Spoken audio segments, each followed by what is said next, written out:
So a quick little video about lamb, and a video I honestly never imagined having to make. But for the first time ever, we will not have spring lamb for Easter. Unfortunately, the prices being quoted at the moment for spring lamb are just unprecedented. In nearly 20 years in the game, I've never seen anything like it. That is not me saying farmers don't deserve those prices or that they are making massive margins.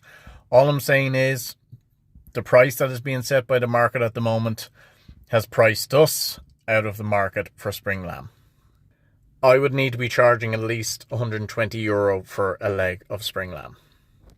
And even if I could get people to buy the legs at €120, when you're dealing with a whole lamb, you might sell the legs and the loins, but you still got the shoulders and the racks to get rid of. And I'm not going to start selling shoulders for €30 each. Even if I thought I could get it, my conscience wouldn't allow me. So that leaves us with last season's lamb, otherwise known as hogget. And honestly, the way prices are going for that, I'm not sure if we're going to have that either. I'll keep you all updated, but I honestly don't see a world where I can ask for €70 for a leg of hogget, which is what I would need to be doing.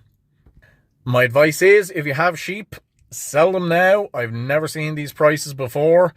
And best of luck to you all. I hope you make plenty of money out of it. We will have beef, pork, turkey, the whole lot for Easter though.